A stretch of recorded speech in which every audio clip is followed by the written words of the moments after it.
अस्सलाम वालेकुम dear students friends and subscribers. Dear students, आज की इस नई वीडियो के साथ मैं हूं Mohammad Nawaz Waraich, political scientist. Dear students, आज हमारा टॉपिक है state, definition, meaning and elements.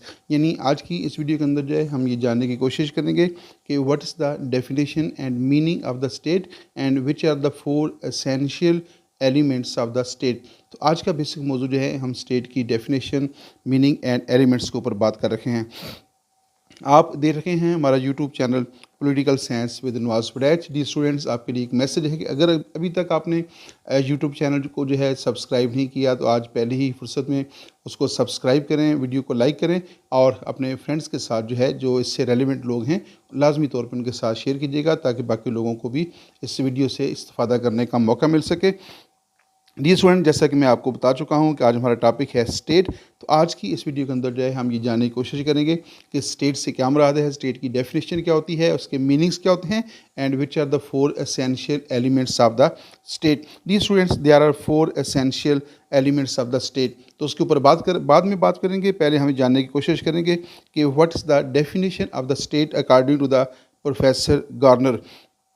Professor Garner कहते हैं the state is a community of persons more or less numerous occupying a definite portion of territory completely free of external control and possessing an well organized government to which a great body of inhabitants render habitual obedience. तो dear students, इसको मुख्तसर तौर पे हम जानने की कोशिश करेंगे कि स्टेट जो है बेसिकली एक कम्युनिटी ऑफ पर्सनस है, यानी ये एक ह्यूमन ऑर्गेनाइजेशन होती है, इंसानी तंजीम है, मोर और लेस न्यूमरस, जो तादाद में जो है वो कम भी हो सकती है और ज़्यादा भी हो सकती है। Occupying a definite portion of territory, तो वो जो ह्यूमन्स होंगे, जो आबादी होगी, उनके पास एक मखसूस इलाका होगा, बल्कि उस इलाके के ऊपर उनका कब्ज़ा होगा। Occupying a definite portion of territory, यानी वो एक डेफिनेट टेरिटरी होगा जिसकी आसानी के साथ निशानदेही की जा सकेगी और लोगों को बताया जा सकेगा कि ये इलाका जो है ये फ़लाँ आबादी का है, लिहाजा उसके अंदर कोई दूसरा ग्रोह जो है उसमें इंटरफेरेंस नहीं कर सकता। फ्री फ्राम एक्सटर्नल कंट्रोल, और वो जो इलाका होगा और उस इलाके के अंदर जो आबादी होगी, ह्यूमन बींग्स होंगे, वो हर किस्म के एक्सटर्नल कंट्रोल से और हर किस्म के एक्सटर्नल इन्फ्लुएंस से वो आज़ाद होंगे, ख़ुद मुख्तार होंगे और उनके मामलात के अंदर कोई भी मुदाखलत करने का मुजाज नहीं होगा। इन अदर वर्ड्स कि वो इलाका जो है वो सॉवरन होगा, ख़ुद मुख्तार होगा, यानी अपनी मर्ज़ी का खुद मालिक होगा। And possessing an organised government, और उनके पास एक वेल ऑर्गेनाइज्ड गवर्नमेंट होगी जो उस इलाके और उस आबादी का निज़ाम चलाएगी, रूल्स एंड रेगुलेशन बनाएगी और उन रूल्स एंड रेगुलेशन को थ्रू एग्जेक्टिव जो है वो नाफज करेगी और जुडिशरी के ज़रिए जो है वो खिलाफ वर्जी करने वालों को सजा भी देगी। तो एक वेल ऑर्गेनाइज्ड गवर्नमेंट का होना ज़रूरी है। To which a great body of inhabitants render habitual obedience, और वो जो गवर्नमेंट होगी, रियासत की बहुत बड़ी आबादी जो है हैबिचुअली जो है उसकी फरमाबरदारी और अतात के फ़राइज़ भी सर अंजाम दे रखी होगी। तो ये प्रोफेसर गार्नर की डेफिनेशन थी। एक और डेफिनेशन हमारे पास है, जनरल डेफिनेशन है, state is a politically organised community acting under the government possessing sovereignty within a definite territory. तो स्टेट जो होती है उसके फोर एसेंशियल एलिमेंट्स होते हैं। अच्छी डेफिनेशन वो होती है या कॉम्प्रिहेंसिव डेफिनेशन वो होती है जिसके अंदर रियासत के चारों लाजमी अज्जा का जिक्र किया गया हो। तो जो हमने प्रोफेसर गार्नर की डेफिनेशन देखी उसमें भी रियासत के चारों एलिमेंट्स का जिक्र मौजूद है और इस डेफिनेशन के अंदर भी रियासत के चारों एलिमेंट्स का जिक्र मौजूद है। State is a politically organise community, यानी कम्युनिटी जो है वो इंसानों पर मुश्तमिल होती है और जब वो अपने आप को पोलिटिकली ऑर्गेनाइज कर लेती है तो वो स्टेट में चेंज हो जाती है, यानी वो स्टेट बन जाती है। उसको हम पोलिटिकली ऑर्गेनाइज सोसाइटी भी कह सकते हैं और पोलिटिकली ऑर्गेनाइज कम्युनिटी भी कह सकते हैं। एक्टिंग अंडर गवर्नमेंट, यानी उनके पास एक गवर्नमेंट होगी। पोजेसिंग द सॉवरेनिटी, और उनके पास सॉवरेनिटी होगी। With in a definite territory, यानी एक मखसूस इलाके के अंदर उनकी अपनी गवर्नमेंट होगी और उनके पास उस मखसूस इलाके के ऊपर अपनी सॉवरेनिटी होगी। तो जब ये चारों एलिमेंट्स मिल जाते हैं तो उससे एक नई जो ऑर्गेनाइजेशन जो है या एसोसिएशन जो है वजूद में आएगी, डेट इज़ कॉल्ड स्टेट। आइए नेक्स्ट पॉइंट की तरफ चलते हैं। डी स्टूडेंट, यहाँ पे हम जानने की कोशिश करेंगे कि use of the term state, ये जो स्टेट की जो टर्म है इसका इस्तेमाल कब हुआ और कैसे हुआ, इसके बारे में बुनियादी बातें जानने की कोशिश करते हैं। Niccolo Machiavelli was the first person who used the term state in his book The Prince। तो निकोलो मैकियावेली जो है ये मॉडर्न पॉलिटिकल फिलासफर है। ये सबसे पहले इसने जो है स्टेट की टर्म इस्तेमाल की, और इसने स्टेट की जो टर्म है अपनी जो मशहूर किताब है द प्रिंस, जिसमें हुकूमत करने के असूल बयान किए गए हैं और रियासत को ताकतवर रखने के असूल बयान किए गए हैं। तो उसमें अपनी किताब द प्रिंस के अंदर जो है उसने रियासत की यानी स्टेट की टर्म जो है सबसे पहले अपनी राइटिंग्स के अंदर इस्तेमाल की थी। उससे पहले जो है ये जो पॉलिटिकली ऑर्गेनाइज सोसाइटी होती है या जो स्टेट का जो दायरा है उसके लिए मुख्तलिफ टर्म्स बोली जाती रही हैं, लेकिन जदीद दौर के अंदर जो है सबसे पहले मैकियावेली ने ये टर्म जो थी वो इस्तेमाल की, जो कि स्टेट कहलाती है। इन modern times the state is derived from the Latin word status। तो जदीद दौर के अंदर कहा जाता है कि ये जो टर्म स्टेट है इसको लेटिन ज़बान के वर्ड से जो है वो ड्राइव किया गया है, which means conditions and circumstances of an area और टेरिटरी और सिटी। तो लेटिन ज़बान का जो वर्ड है जो स्टेटस है उसके मतलब है conditions and circumstances of an area, यानी किसी भी इलाके या किसी भी ग्रोह का जो किसी भी एरिया का, किसी भी टेरिटरी का या किसी रियासती सिटी का जो है जो सर्कमस्टांसिस होते हैं, जो उसके जो हालात होते हैं, उसके लिए जो है ये टर्म जो है लेटिन ज़बान में इस्तेमाल की गई थी। डियर स्टूडेंट्स, नेक्स्ट हमारे पास है Interestingly, even before the Revolutionary War, Britain called the American colonies state। अब दिलचस्प बात यह है कि अमेरिका के अंदर जो है ये जो 1776 से पहले जो है ये जो मौजूदा अमेरिका है उस वक़्त ये 13 रियासतों पर मुश्तमिल था और इनके ऊपर बरतानिया ने अपना तसल्लुत कायम कर रखा था। बरतानिया कि इनके ऊपर हुकूमत थी और इनका जो स्टेटस था वो बरतानिया की कॉलोनीज़ का था। तो बरतानिया जो है इनको कॉलोनीज़ कहने की बजाय इनको स्टेट कहता था। तो स्टेट की जो टर्म है वो तो इंडिपेंडेंट होती है, सॉवरन होती है, उनकी अपनी एक मखसूस गवर्नमेंट होती है, उनके पास अपनी एक डेफिनेट पोर्शन ऑफ टेरिटरी होता है। तो ये जो कॉलोनीज़ थी ये सॉवरन नहीं थी, इनके ऊपर जो हुकूमत है वो बरतानिया का रखा था। तो इस डेफिनेशन के हवाले से इनको स्टेट नहीं कहा जा सकता। लेकिन बहरहाल जो यूनाइटेड स्टेट्स अमेरिका की जो कॉलोनीज़ थी उनको बरतानिया जो है जब उसका इनके ऊपर तसल्लुत था, इनके ऊपर अपनी हुकूमत थी उनकी, तो वो इन कॉलोनीज़ के लिए स्टेट की टर्म जो थे वो इस्तेमाल करते थे, जो कि जब हम पॉलिटिकल साइंस की डेफिनेशन पॉलिटिकल साइंस के अंदर इसकी स्टेट की डेफिनेशन करते हैं तो उस एतबार से वो एक गलत है। लेकिन बहरहाल ग्रेट ब्रिटेन जो है, जो बरतानिया है, उसने कॉलोनीज़ के लिए स्टेट की टर्म जो थी वो इस्तेमाल की। नेक्स्ट है जी broadly in broad terms a political organisation of society is known as state. तो एक पॉलिटिकली ऑर्गेनाइज्ड सोसाइटी जो होती है, यानी जब कोई सोसाइटी जो है अपने आप को पॉलिटिकली ऑर्गेनाइज्ड कर लेती है, यानी अपनी एक कॉमन गवर्नमेंट बना लेती है, उसको रूल्स एंड रेगुलेशन बनाने की अथॉरिटी दे दी जाती है और जो लोग हैं वो उन रूल्स एंड रेगुलेशन की पाबंदी कबूल कर लेते हैं और उनकी अपनी सॉवरेनिटी हो जाती है। तो जब वो पॉलिटिकली ऑर्गेनाइज्ड हो जाएगी तो फिर वो इलाका जो है या वो सोसाइटी जो है that will be called state. In broad terms, a politically organized society is known as state. It is form of human association। यानी जो स्टेट होती है, बहुत इंपॉर्टेंट बात है, जो स्टेट होती है वो एक ह्यूमन एसोसिएशन होती है या वो एक ह्यूमन इंसानी तंजीम है। आसान लफ्ज़ों में आप यूँ कह लें कि रियासत एक इंसानी तंजीम है, ये इंसानों पर मुश्तमिल होती है, ये जंगलात, दरख्तों या पहाड़ों पर मुश्तमिल नहीं होती, बल्कि ये एक ह्यूमन ऑर्गेनाइजेशन है या एक ह्यूमन एसोसिएशन है with the purpose of establishing a law and order in the society. अब जब स्टेट एक ह्यूमन जो एसोसिएशन है जब कायम होगी तो उसका किस मकसद के लिए रियासत कायम होती है? रियासत कायम होती है कि उस मखसूस इलाके के अंदर जो लोग रह रखे हैं या लोगों का जो मुआशरा रह रखा है उनके अंदर जो है वो लॉ एंड ऑर्डर बनाएगी और उसको उन लोगों को पाबंद करेगी को वो इन रूल्स एंड रेगुलेशन को, लॉ एंड ऑर्डर को मेंटेन करें और जो लोग उसकी खिलाफवर्जी करेंगे रियासत उनको सज़ा देती है। ये उसका बुनियादी मकसद है ताकि तमाम लोगों के जो राइट्स हैं वो महफूज हो सकें और तमाम लोग जो हैं वो अपनी जो ड्यूटीज़ हैं वो सही तौर पे परफॉर्म कर सकें।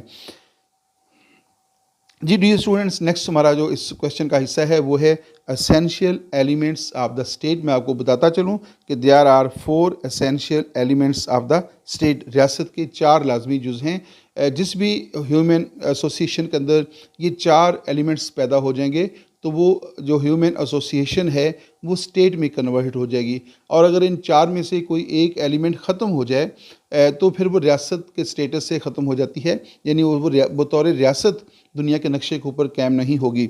वो कौन से जो एसेंशियल एलिमेंट्स हैं उसमें नंबर 1 है पॉपुलेशन, नंबर 2 है टेरिटरी, नंबर 3 है गवर्नमेंट और नंबर 4 है सॉवरेनिटी। तो जब भी किसी ह्यूमन एसोसिएशन के अंदर या ह्यूमन ऑर्गेनाइजेशन के अंदर ये 4 एलिमेंट्स जो हैं इकट्ठे हो जाते हैं, यानी पॉपुलेशन होती है, पॉपुलेशन का किसी ख़ास इलाके के ऊपर जो है वो कंट्रोल हो जाएगा और वो अपनी एक वेल ऑर्गेनाइज्ड गवर्नमेंट बना लेंगे जो रूल्स एंड रेगुलेशन बनाएगी, उनको नाफज करेगी, खिलाफवर्जी करने वालों को सज़ा भी देगी और वो अपने आप को एक्सटर्नल कंट्रोल से या एक्सटर्नल इन्फ्लुएंस से जो है वो आज़ाद कर लेगी।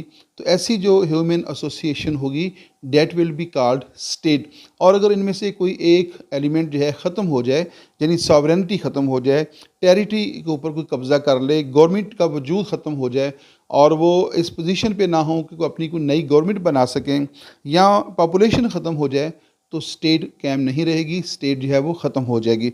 आइए नेक्स्ट पॉइंट की तरफ चलते हैं। अब हम इनकी थोड़ी सी तफसील के ऊपर बात करते हैं।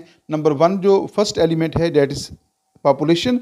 और यानी हर रियासत जो है वो एक मखसूस डेफिनेट पॉपुलेशन के ऊपर मुश्तमिल होती है। दुनिया की कोई भी ऐसी रियासत नहीं है, एक सिंगल स्टेट की हम मिसाल नहीं दे सकते कि जिसको हम ये कहें कि फ़लाँ रियासत जो है वो आबादी के बगैर कायम हुई है। और जो पॉपुलेशन है that is the first essential element of the state. पहले आबादी सबसे आती है और वो आबादी किसी इलाके के ऊपर जो है वो अपना कंट्रोल कायम करती है, अपना कब्ज़ा कायम करती है। तो आबादी जो है, पॉपुलेशन जो है, that is the first essential element of the state. आइए इसको देखते हैं। The state is a human association institution, so population is its primary element. State क्या है? एक ह्यूमन इंस्टीट्यूशन है, एक ह्यूमन एसोसिएशन है। चूँकि ये ह्यूमन एसोसिएशन है लिहाजा जो पॉपुलेशन है that will be considered as the first element of the state. तो वो इसका प्राइमरी और essential element of the state है। पहला बुनियादी जो एलिमेंट है वो होगा आबादी, पॉपुलेशन होगा। There is no hard and fast rule about population. Population के बारे में कोई हार्ड एंड फास्ट रूल्स नहीं है कि आबादी कितनी होनी चाहिए, कम होनी चाहिए, ज़्यादा होनी चाहिए, आबादी किस किस्म की होनी चाहिए, इसके बारे में कोई रूल्स नहीं है। सिंपल रूल ये है कि रियासत की आबादी होनी चाहिए। रियासत आबादी पर मुश्तमिल होती है। आबादी के बगैर रियासत का कोई कंसेप्ट जो है वो नहीं है, तो रियासत की आबादी होगी। अब दुनिया में प्रैक्टिकली आप देखते हैं कि बाज़ रियासतों की आबादी बहुत ज़्यादा है, जैसे इंडिया और चाइना की आबादी 1-1 अरब से तजावज़ कर गई है। बाज़ रियासतें ऐसी रियासतें मौजूद हैं, आज भी ऐसी रियासतें मौजूद हैं, जैसे वेटिकन सिटी स्टेट है, सान मरीनो है, मोरक्को है। ये छोटी छोटी रियासतें हैं, इनकी आबादी चंद हज़ार अफराद पर मुश्तमिल है। तो छोटी रियासतें भी मौजूद हैं जिनकी आबादी बहुत कम है और बड़ी बड़ी रियासतें भी मौजूद हैं। आइए इसकी तफसील को जानने की कोशिश करते हैं। There is no hard and fast rule about population. The ancient Greek writers like Plato and Aristotle favoured a small population. तो जो कदीम यूनानी मुफक्कर थे, ख़ासतौर पे एरिस्टोटल एंड प्लेटो जो हैं, उन्होंने कम आबादी को पसंद किया है। कम आबादी को इसलिए पसंद किया है क्योंकि एंशियंट ग्रीस के अंदर जो है, कदीम यूनान के अंदर जो है, सिटी स्टेट का दौर था और वो सिटी स्टेट जो हैं उनको सिटी स्टेट कहा ही इसलिए जाता था कि वो रकबे और आबादी के अतबार से बहुत छोटी रियासतें होती थीं। तो चूँकि सिटी स्टेट में कम आबादी होती थी लिहाजा उन्होंने उसी दौर को मद्देनज़र रखकर कम आबादी को जो है वो फेवर किया है और कम आबादी को पसंद किया है। According to Plato, the ideal state have a population of 5040। तो प्लेटो जो है उसने तो बल्कि तादाद फिक्स कर दी कि रियासत की आबादी जो है, जो आइडियल स्टेट होती है उसकी आबादी जो है वो 5040 अफराद पर मुश्तमिल होती है। लेकिन ये डेफिनेशन जो है इतनी कोई ऑथेंटिक डेफिनेशन नहीं है, क्योंकि रियासत की आबादी एक फ़ितरी अमल के नतीजे में जो है वो इंक्रीज़ होती रहती है, और एक फ़ितरी अमल के ज़रिए रियासत की आबादी कम भी होती रहती है। जब कोई पैदाइश होती है तो रियासत की आबादी इंक्रीज़ हो जाती है, जब अमवात वाक़या होती हैं तो रियासत की आबादी कम हो जाती है। तो कोई एक फ़िगर फ़िक्स कर देना, 5040 कर देना, ये नामुमकिन है, ये प्रैक्टिकली बात नहीं है।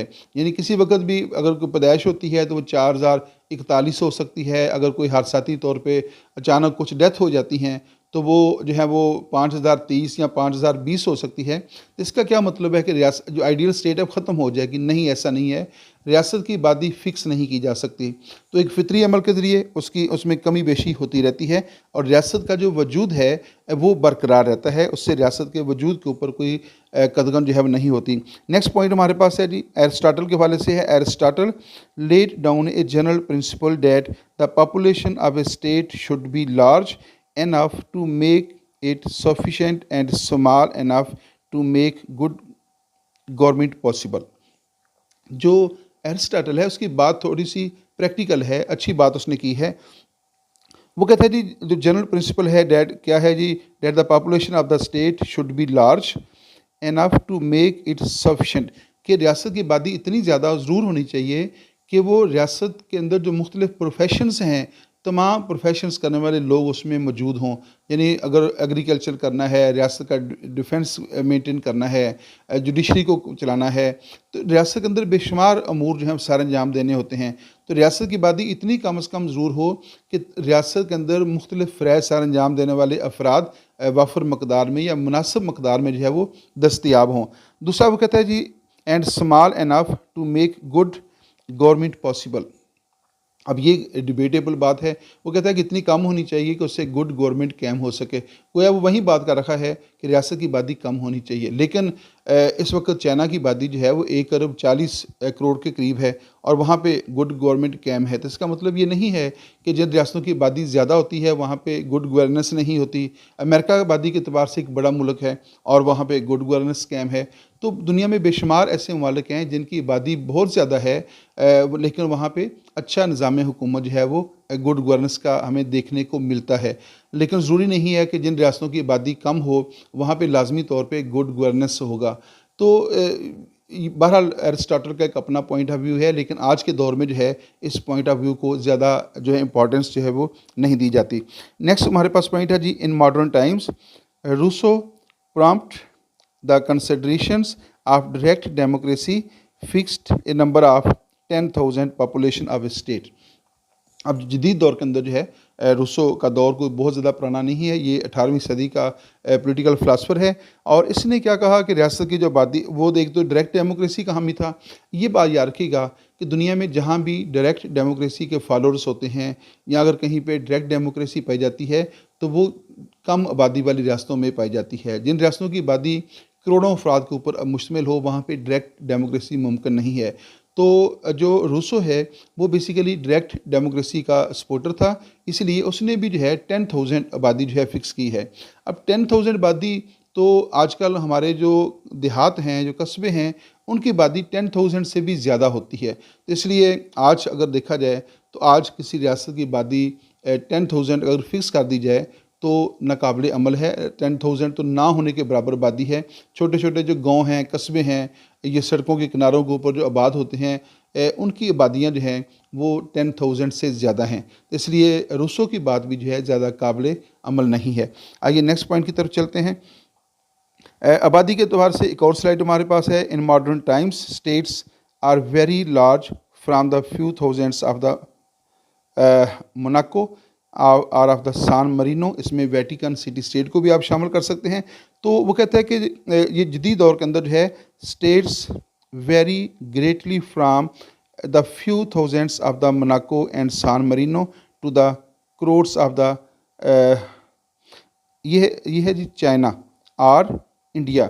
अब एक तरफ क्या कहता है जी, वो कहता है जी एक तरफ सान मरीनो है, मोरक्को है, वेटिकन है, जिनकी आबादी जो है वो चंद हज़ार चंद थाउजेंड्स के ऊपर है, और दूसरी तरफ चाइना है और इंडिया है जिनकी आबादी करोड़ों अफराद के ऊपर, यानी चंद हज़ार करोड़ जो है, बल्कि एक अरब से ज़्यादा आबादी हो गई है।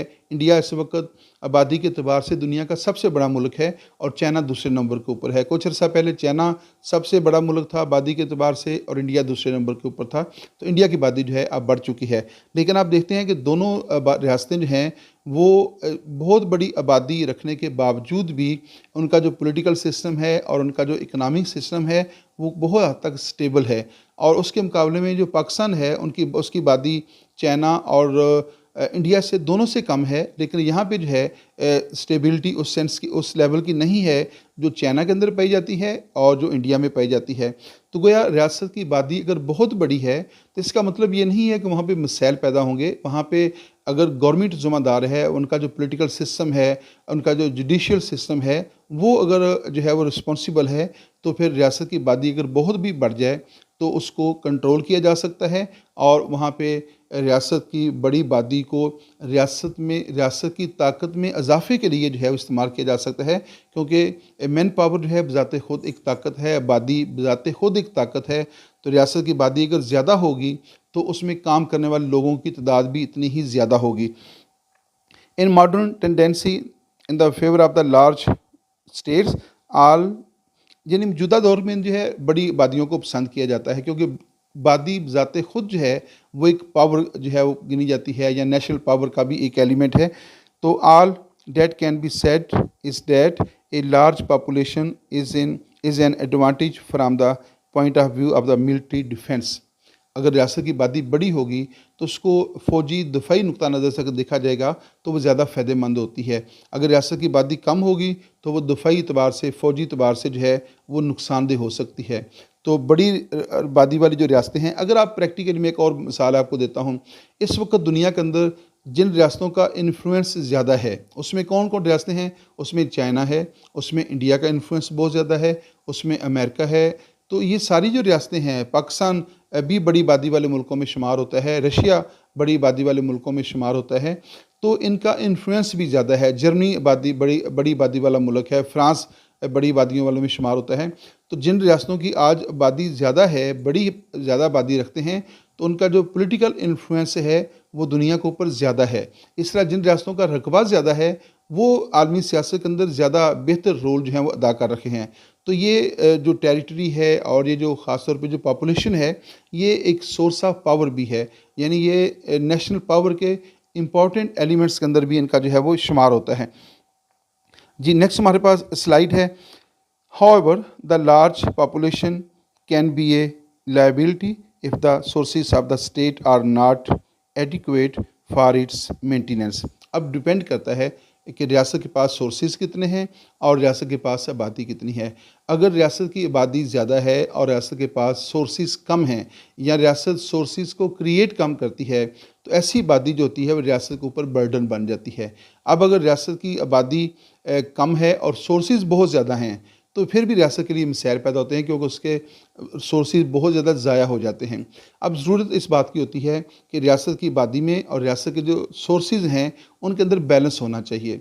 यहाँ रियासत को बैलेंस कायम करना चाहिए, और वो बैलेंस कायम हो सकता है। कोई ऐसी बात नहीं है जदीद दौर के अंदर जो है रियासत की आबादी और नए नए सोर्सेज क्रिएट किए जा सकते हैं।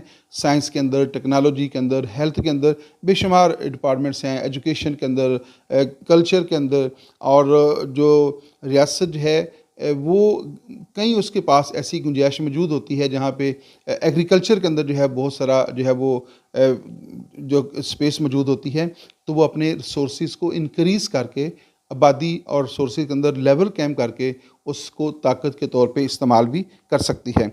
दस there should be a happy balance between the size of the population and material wealth of the state. Simple सी बात यह है कि रियासत की आबादी और रियासत के जो मटीरियल रिसोर्सेज होते हैं उनके दरमियान बैलेंस अगर होगा तो स्टेट के अंदर एक अच्छी ज़िंदगी का आगाज़ होगा। अगर अनबैलेंस हो गया है तो रियासत के लिए मसाइल पैदा हो सकते हैं। जी, नेक्स्ट हमारे पास सेकंड एलिमेंट है टेरिटरी। टेरिटरी क्या है? That is the second essential element of the state. आइए इसके हवाले से देखते हैं। A definite and more or less permanent territory is also regarded as the essential element of the state।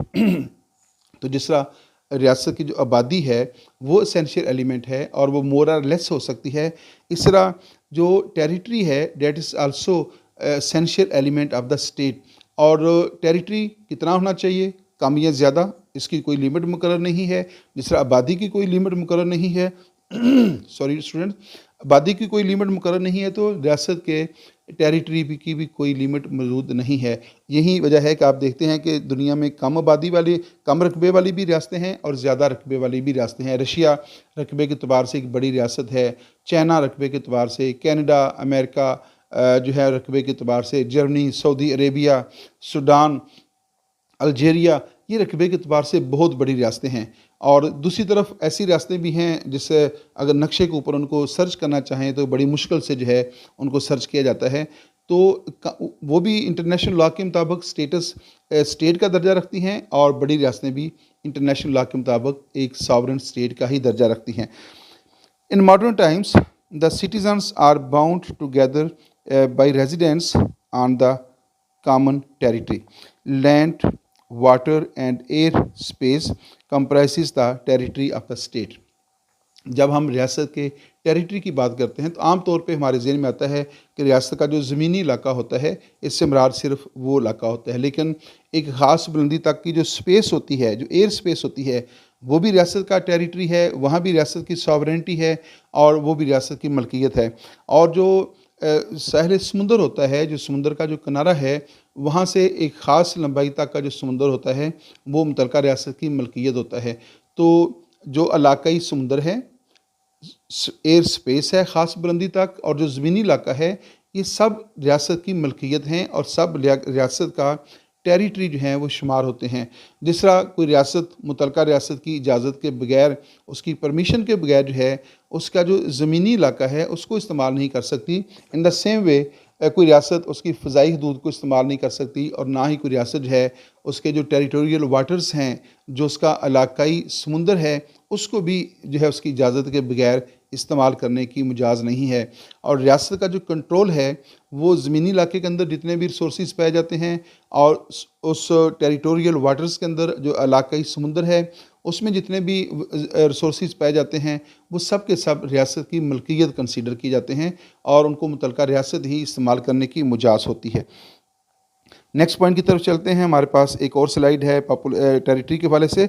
As in population so in territory no limit can be laid down.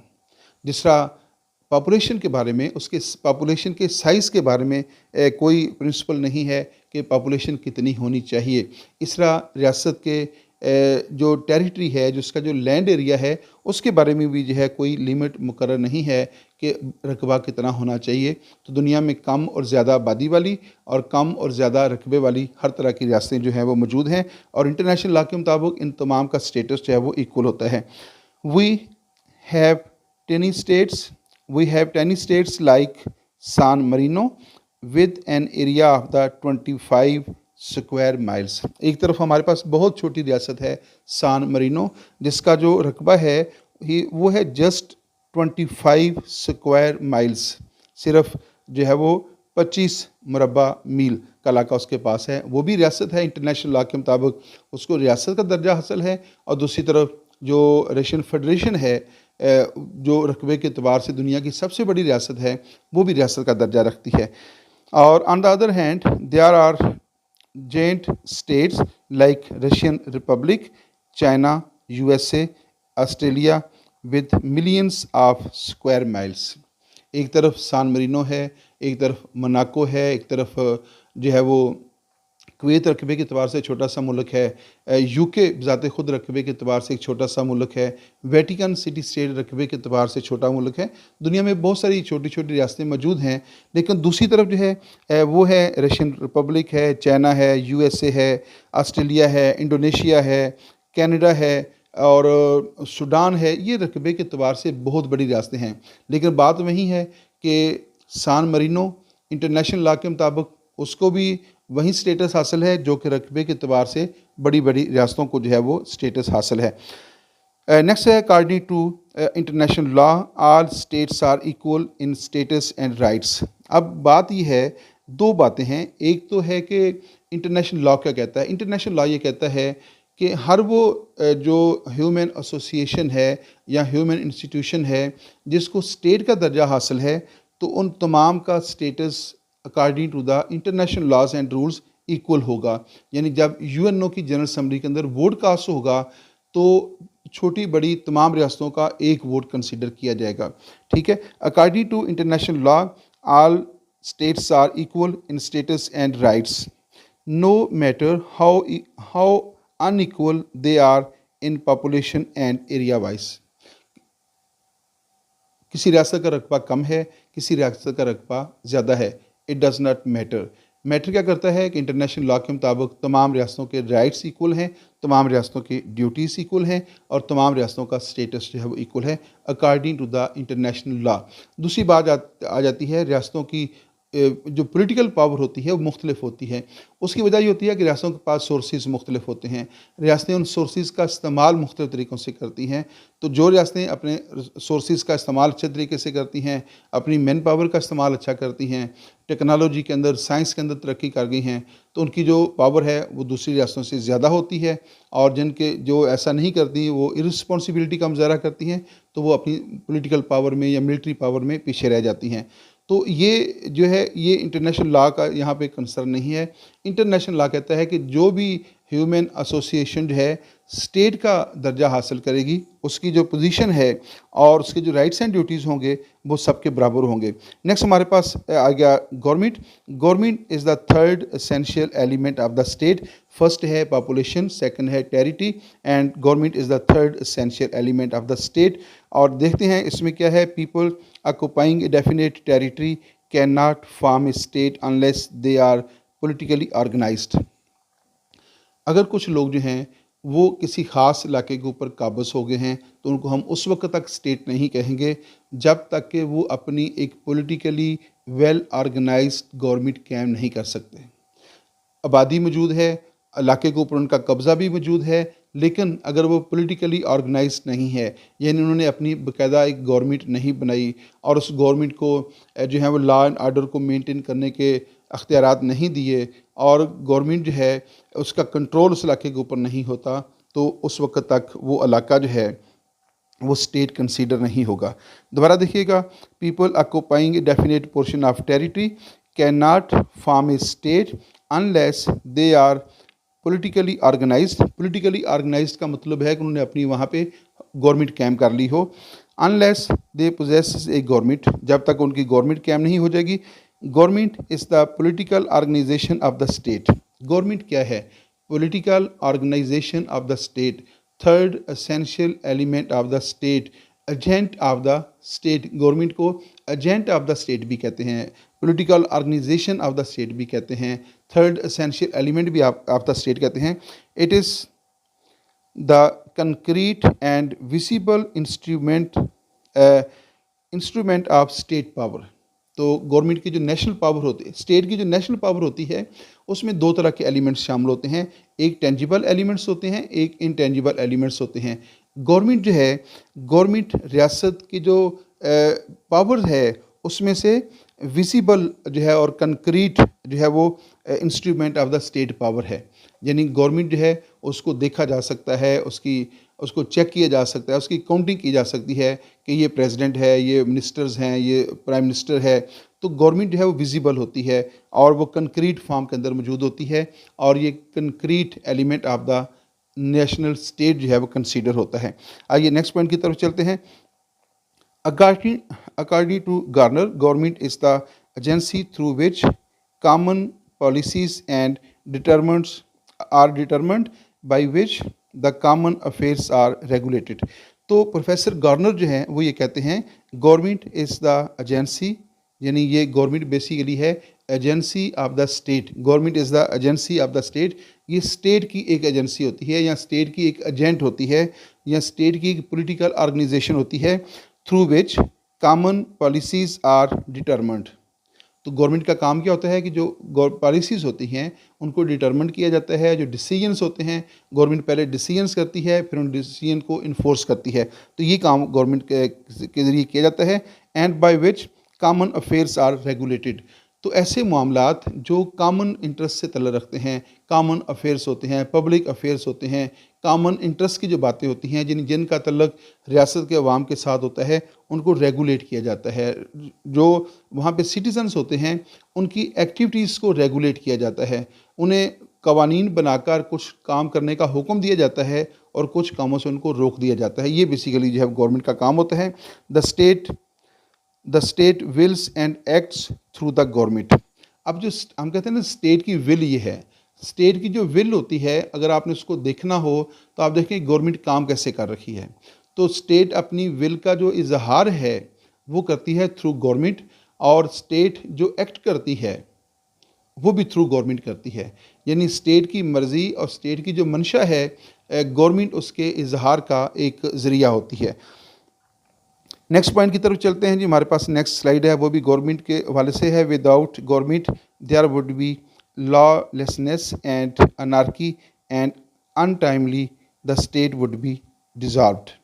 अगर population है, territory है, government नहीं है, या government इंतहाई ज़्यादा week हो गई है, गवर्नमेंट डिसॉल्व हो गई है और नई गवर्नमेंट जो है कैम नहीं हो रही, तो क्या होगा? देयर विल बी लॉलेसनेस, लाकानूनीयत होगी, कानून का वजूद ख़त्म हो जाएगा। कानून की मदद से ही, लॉस की मदद से ही लोगों को कंट्रोल किया जाता है। लोगों के वो एक्शंस जो दूसरों के लिए नुकसानदेह होते हैं, गवर्नमेंट उन एक्शंस को कवानीन बनाकर कंट्रोल करती है, और जो उसकी खिलाफवर्जी करते हैं उनको सज़ा दे। अगर गवर्नमेंट ही नहीं होगी तो लोगों को कंट्रोल कैसे किया जाएगा? तो वहाँ पे जो है वो लॉलेसनेस हो जाएगी, अफरा तफरी हो जाएगी, इंतशार फैल जाएगा, और उसमें ना तो किसी की प्रॉपर्टी महफूज रहेगी, ना किसी की ज़िंदगी जो है वो महफूज रहेगी। एंड अनार्की होता है लाकानूनीयत, जहाँ पे कानून का वजूद ना हो, लोग अपनी मनमर्जियाँ कर रखे हों, तो वहाँ पे लाकानूनी अनार्की भी फैल जाएगी। And ultimately the state would be dissolved, और नतीजा क्या निकलेगा कि स्टेट जो है वो ख़त्म हो जाएगी, डिज़ॉल्व हो जाएगी।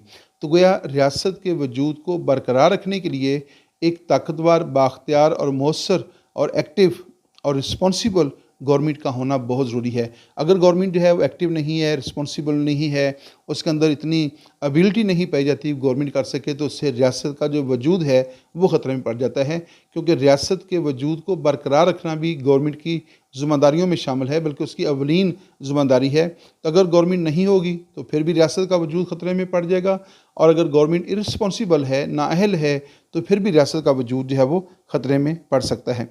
नेक्स्ट पॉइंट की तरफ चलते हैं। हमारे पास एक और स्लाइड है गवर्नमेंट के हवाले से। Government consist of 3 organs. Her government जो है, देखें हर स्टेट के अंदर एक गवर्नमेंट होती है। दुनिया की कोई ऐसी स्टेट नहीं है जिसकी गवर्नमेंट ना हो, क्योंकि गवर्नमेंट एसेंशियल एलिमेंट है ऑफ द स्टेट। तो गवर्नमेंट होगी। अब दुनिया की तमाम जो गवर्नमेंट्स हैं, हर गवर्नमेंट के 3 ऑर्गन्स होते हैं, 3 बेसिक उसके जो है वो एलिमेंट्स होते हैं। कौन कौन से हैं? उसमें नंबर 1 है लेजिस्लेचर, नंबर 2 है एग्जेक्टिव, नंबर 3 है जुडिशरी। तो चाहे अमेरिका हो, पाकिस्तान है, इंडिया है, यूके है, फ्रांस है, जर्मनी है, सऊदी अरेबिया है, हर रियासत की हुकूमत जो है वो जो हो गवर्नमेंट कैम होगी रियासत का निज़ाम चलाने के लिए, उसके 3 बेसिक आर्गन्स होंगे। फर्स्ट आर्गन क्या है? लेजिस्लेचर, यानी मुकन्ना, एक लॉ मेकिंग बॉडी होती है। और दूसरा है एग्जेक्टिव, इंतज़ामिया, जो कि लॉ इन्फोर्समेंट बॉडी होती है। और तीसरा है जुडिशरी, जिसका काम जो है वो जस्टिस प्रोवाइड करना होता है। तो ये 3 बेसिक जो है वो रियासत के ऑर्गन्स होते हैं। The legislature makes loss, legislature का काम क्या है जी? लॉ मेकिंग करना। एंड एग्जेक्टिव इन्फोर्सेस द लॉस, वो लेजिस्लेचर के बनाए हुए कवानीन को एग्जेक्टिव नाफिज कर देती है। While the judiciary adjudicates cases and disputes. तो जुडिशरी का काम ये होता है कि उसके सामने जो तनाज़ात होते हैं उनका वो इंसाफ के मुताबिक फ़ैसला करती है, और जो लोग किसी जुर्म के मुर्तकब पाते हैं उनको सज़ा देती है, और जो लोग जो हैं साबित हो जाता है कि इनका कोई जुर्म नहीं है तो उनको वो रिहा कर देती है। तो किस कानून की क्या खिलाफवर्जी हुई है और उसकी क्या सज़ा है, इस बात का फ़ैसला जो है वो जुडिशरी करती है। तो जुडिशरी का जो बेसिक फंक्शन है वो है इंसाफ फराहम करना। और नेक्स्ट चलें जी, नेक्स्ट और गवर्नमेंट के हवाले से एक और स्लाइड है। There are different kinds of government. हर रियासत के अंदर एक गवर्नमेंट होती है गवर्नमेंट 3 बुनियादी इदारों पर मुश्तमिल होती है, लेजिस्लेचर, एग्जीक्यूटिव एंड जुडिशरी। अब मुख्तलिफ रियासतों के अंदर जो देखें, ये जो लेजिस्लेचर है और जो एग्जीक्यूटिव है, इनकी जो इंटरनल रिलेशनशिप होती है उसके अतबार से and according to the number of the rulers, उनके अतबार से, यहाँ according to the division of powers, उसके अतबार से दुनिया में मुख्तलिफ फार्म्स ऑफ गवर्नमेंट होते हैं, मुख्तलिफ काइंड्स ऑफ गवर्नमेंट होती हैं। तो उसमें कौन कौन से जो फेमस काइंड्स ऑफ गवर्नमेंट हैं वो भी हम देखते हैं। There are different kinds of government in different states. अब हर रियासत में एक गवर्नमेंट होगी, लेकिन उस गवर्नमेंट का जो सिस्टम है, जो निज़ाम हुकूमत है, वो एक रियासत से दूसरी रियासत में मुख्तलिफ हो सकता है। सच एज मोनार्की, किसी रियासत में मोनार्की यानी बादशाहत हो सकती है, किसी रियासत में डेमोक्रेसी हो सकती है, किसी रियासत में डिक्टेटरशिप हो सकती है, किसी रियासत में पार्लियामेंट्री फॉर्म ऑफ गवर्नमेंट हो सकता है, कहीं पे प्रेसिडेंशियल फॉर्म ऑफ गवर्नमेंट होगा, कहीं पे यूनिटरी फॉर्म ऑफ गवर्नमेंट और कहीं पे फेडरल फॉर्म ऑफ गवर्नमेंट होगा।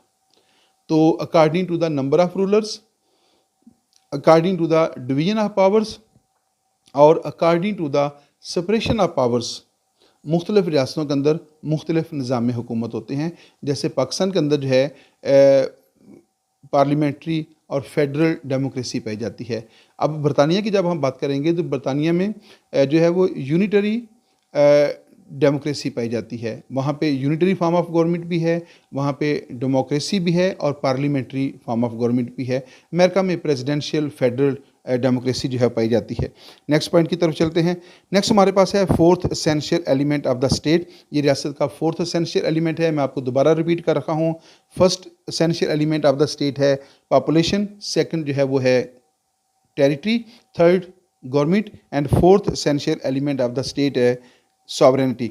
सॉवरेनिटी बेसिकली क्या है? Sovereignty means the supreme power of the state. बहुत सिंपल वर्ड्स के अंदर इसकी डेफिनेशन आप याद रख सकते हैं। Supreme power of the state, रियासत की सबसे बड़ी ताकत जो है वो सॉवरेनिटी कहलाती है। आइए इसको देखते हैं। It is the most important feature of the state. ये रियासत का सबसे इंपॉर्टेंट जो है फीचर होता है।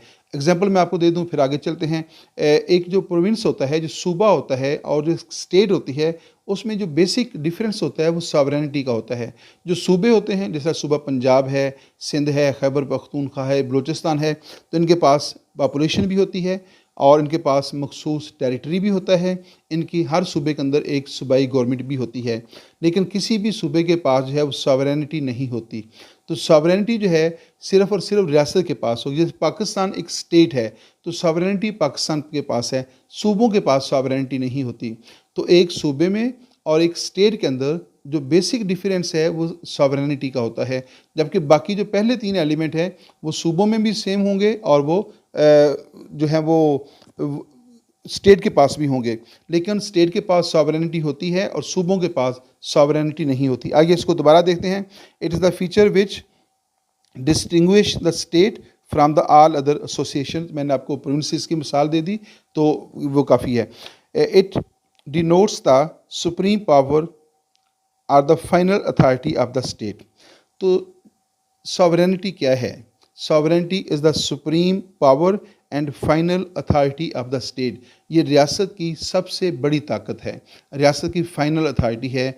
ये रियासत की वो सबसे बड़ी ताकत है जिसको इस्तेमाल करके रियासत कवानीन बनाती है, रियासत कवानीन को नाफज करती है, खिलाफवर्जी करने वालों को सज़ा देती है, और ये तीनों काम करने के लिए रियासत अपनी गवर्नमेंट कायम करती है। और वो गवर्नमेंट जो है on the behalf of the state and according to the will of the state अपनी जो ड्यूटीज़ हैं वो जो है वो परफॉर्म करती है। नेक्स्ट पॉइंट की तरफ चलते हैं। सॉवरेनिटी के हवाले से एक और स्लाइड है। Sovereignty has 2 aspects. सॉवरेनिटी जो होती है उसके 2 एस्पेक्ट्स होते हैं। There are 2 aspects of sovereignty. The first one is called internal sovereignty and the second one is called external sovereignty. तो सॉवरेनिटी के 2 पहलू हैं, internal sovereignty and external sovereignty, यानी अंदरूनी इख्तियार आला और बैरूनी इख्तियार आला। इंटरनल सॉवरेनिटी क्या है, पहले इसके ऊपर बात करते हैं। Internally viewed the state has supreme power over all it's individuals. रियासत के सॉवरेनिटी के 2 एस्पेक्ट्स हैं। पहला है इंटरनल सॉवरेनिटी। तो इंटरनल सॉवरेनिटी रियासत की वो ताकत है जिसको इस्तेमाल करके रियासत क्या करती है, यानी ये वो सुप्रीम पावर है ओवर ऑल इट्स इंडिविजुअल्स, जिनको इस्तेमाल करके वो अपने इंडिविजुअल्स को, वहाँ जो लोग रहते हैं उनको कंट्रोल करती है, उनके एक्शंस को कंट्रोल करती है, उनके वो एक्शन जो दूसरों के लिए नुकसानदेह होते हैं उनको कंट्रोल करती है और उनको कोई ऐसा फेल करने की इजाज़त नहीं देती जिससे वो दूसरों को नुकसान पहुंचा सकें। तो रियासत जिस पावर को, जिस अथॉरिटी को इस्तेमाल करके वो इंडिविजुअल्स के एक्शंस को कंट्रोल करती है, अपने इंडिविजुअल्स के एक्शन को कंट्रोल करती है, तो वो उसकी जो पावर है that is called internal sovereignty. And associations, रियासत के अंदर बेशुमार सोशल एसोसिएशंस पाई जाती हैं, कल्चरल एसोसिएशंस होती हैं, इकनॉमिक होती हैं, तो रिलीजियस एसोसिएशंस होती हैं। रियासत के अंदर बेशुमार मुख्तलिफ नेचर की एसोसिएशंस होती हैं। तो रियासत जो है वो अपनी हदूद के अंदर, जो उसकी जोग्राफियाई हदूद होती हैं, और रियासत की जो जोग्राफी हदूद हैं वो उसके ज़मीनी इलाके, फ़ज़ाई इलाके और इलाके समुंदर पर मुश्तमिल होती हैं। उसके अंदर जितने भी लोग रह रहे हैं और जितनी भी मुख्तलिफ social, political, economic, cultural, religious जो एसोसिएशंस हैं, जिस ताकत को इस्तेमाल करके इन सब को वो कंट्रोल करती है, उस ताकत को रियासत की एक्सटर्नल सॉवरेनिटी जो है वो कहा जाता है। Within its fixed area it can compel obedience of its people to its law and commands. Simple अल्फाज में दोबारा इसको समझ लीजिएगा। इंटरनल सॉवरेनिटी रियासत की वो ताकत है जिसको इस्तेमाल करके वो अपने शहरियों को अपने बनाए हुए कवानीन पर अमल दरामद करने के लिए मजबूर कर देती है कि ये करो और ये ना करो। जिस ताकत को इस्तेमाल करके रियासत इंडिविजुअल्स को या अपने लोगों को पाबंद करती है कि रियासत की अताअत की जाए। रियासत की अताअत करने का मतलब ये है कि रियासत के बनाए हुए जो कवानीन हैं, जो रूल्स एंड रेगुलेशन हैं, और रियासत का जो कॉन्स्टिट्यूशन है, उसके जो आर्डर्स हैं, उनको फॉलो किया जाए। और जो लोग फॉलो नहीं करते, रियासत उनको सज़ा देती है। तो जिस ताकत को इस्तेमाल करके रियासत अपने लॉ एंड आर्डर को पाबंद बनाती है शहरियों को कि उसके ऊपर अमल करें और ख़िलाफ़वर्जी करने वालों को सज़ा देती है, वो उसकी इंटरनल सॉवरेनिटी जो है वो कंसीडर की जाती है। और इसी वाले से एक्सटर्नल सॉवरेनिटी क्या है? Externally viewed the state is free from control of any foreign state and alien rule. External sovereignty ये है कि रियासत की जो एक्सटर्नल बाउंड्रीज़ हैं, कोई भी दूसरी रियासत की उन बाउंड्रीज़ के अंदर इंटरफेरेंस नहीं कर सकती। तो जिस ताकत को इस्तेमाल करके, जिस पावर को, जिस अथॉरिटी को इस्तेमाल करके रियासत अपनी एक्सटर्नल बाउंड्रीज़ को जो बैरूनी मुदाखलत होती है, जो फॉरेन इंटरफेरेंस होती है, उसको कंट्रोल करती है या इन्फ्लुएंस को कंट्रोल करती है, और किसी भी रियासत को उसके अंदरूनी मामलात में मुदाखलत करने से ताकत के ज़ोर पे रोकती है, तो वो जो ताकत है वो उसकी एक्सटर्नल सॉवरेनिटी कहलाती है। तो रियासत की जो एक्सटर्नल सॉवरेनिटी है उसका इस्तेमाल रियासत की आर्मी करती है, और जो रियासत की इंटरनल सॉवरेनिटी है उसका इस्तेमाल रियासत की पुलिस करती है। Before independence India was not a state as it was ruled by the British. यानी 1947 से पहले जो है, जब इंडिया या पाकिस्तान कायम नहीं हुए थे, तो उस वक्त जो है देखिए यहाँ आबादी भी थी, यहाँ पे इलाका भी था और गवर्नमेंट भी थी, लेकिन यहाँ इनके पास सॉवरेनिटी नहीं थी। तो इसलिए जो है, जो 14 अगस्त 1947 को और 15 अगस्त 1947 को क्या हुआ कि जो ब्रिटिश गवर्नमेंट है उसने जो सॉवरेनिटी थी वो इन दोनों रियासतों के हैंड ओवर कर दी, और इससे पाकिस्तान के नाम से और इंडिया के नाम से दो जो है वो इंडिपेंडेंट और सॉवरेन स्टेट जो थी वो वजूद में आ गई। डियर स्टूडेंट्स, यहाँ पे इस वीडियो का इख्तिताम होता है। आप दे रखे थे हमारा YouTube channel political science with Nawaz Waraich. अगर आपको इससे रेलेवेंट कोई भी क्वेश्चन पूछना हो या आपके ख्याल में इस वीडियो के अंदर को आपने अपनी ओपिनियन जो है वो रेज़ करनी हो, लाजमी तौर पे कीजिएगा। अगर आपको इस वीडियो के अंदर कोई फ़ायदा नज़र आता है तो उसको भी हमारे तक ज़रूर पहुँचाइएगा, अपना फ़ीडबैक ज़रूर दिया करें। उससे हमारी हौसला अफजाई होती है और हमें ये एहसास होता है कि हम जो काम कर रखे हैं इससे बहुत सारे लोगों को जो है वो इस्तिफ़ादा करने का और बेनिफिट उठाने का मौका मिल रखा है। अगर इसमें आपको कोई खामी नज़र आती है तो उसकी भी निशानदेही किया करें, ताकि हमें इस बात का एहसास हो कि हमने जो काम करना है ज़्यादा रिस्पॉन्सिबिलिटी के साथ करना है, और आइंदा जो है हमने इस बात की एहतियात भी करनी होती है। तो आपका जो फ़ीडबैक होता है हर लिहाज से हमारे लिए जो है वो बहुत ज़्यादा इम्पॉर्टेंट होता है। तो अपना फ़ीडबैक ज़रूर दीजिएगा ताकि हम बेहतर से बेहतर काम कर सकें। और जाते हुए फिर आपसे वही कहना है कि अगर अभी तक आपने यूट्यूब चैनल को सब्सक्राइब नहीं किया तो अभी उसको सब्सक्राइब करें, वीडियो को लाइक किया करें, और अपने जो दोस्त आपके हैं जो बाकी इससे रेलेवेंट सब्जेक्ट से तल्लुक़ रखते हैं उनके साथ शेयर भी किया करें ताकि ज़्यादा से ज़्यादा लोगों तक ये काम पहुँच सके और वो इससे फ़ायदा उठा सकें। Once again thanks for watching my YouTube channel Mohammad Nawaz.